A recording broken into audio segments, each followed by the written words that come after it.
در جمهوری تاتارستان روسیه دو جوان تاجیک از شهر دوشنبه را به حمله به افسر پلیس عیبدار میکنند. خود این جوانها این اتهام را به گردن نگرفتند، ولی بنا به فرضیه تفتیشات شام 15 ینور سال 2022 در درآمدگاه بنای رقم 47 در سفخاز محمدیش نویه محمدیش آنها در حالت مستی با ناظر منطقوی پلیس وارد مناقشه شده او را دشنام‌های قبیح داده با مشت و لغت و دسته بیل برفروبی لطکوبش کردند. طبق مشاهده ها مهاجران تاجیک از هر نوع سربسرشوی با پلیس روسیه حد الامکان پرهیز میکنند و تنها در حالت استثنایی وقتی به جانشان میرسند با پلیس دست به گریبان میشوند. معلوم نیست که این دو جوان ناظر منطقوی را برای چه لطکوب کردند. ریاست تفتیشاتی جمهوری تاتارستان روز 24 مارس خبر داد که مقامات تفتیشاتی این جمهوری تفتیش پرونده جنایتی نسبت به دو جوان زاده شهر دوشنبه پایتخت تاجیکستان را انجام داده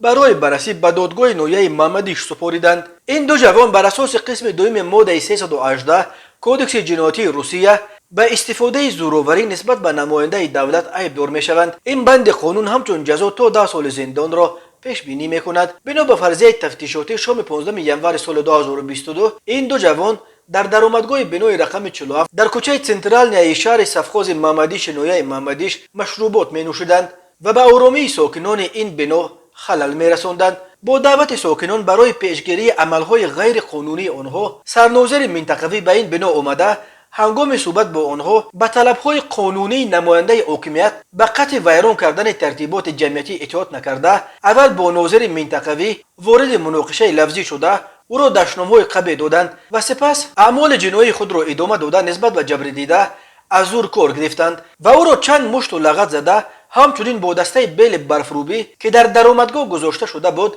زدند. در نتیجه کارمند پلیس آسیب جسمانی به حیات و سلامتیش خطرناک برداشته است. گفته می شود در اطلاعیه نشر شده در سامانه ریاست تفتیشات جمهوری تاتارستان نظر خود مهاجران تاجیک دسترس نیست، ولی در اطلاعیه رسمی هم گفته می شود که متهمان دست داشتن خود را در این جنایت اعتراف نکردند، ولی مقامات می گویند که تفتیشات برای اثبات گناه این دو مهاجر تاجیک دلیل های کافی جمع آورده است.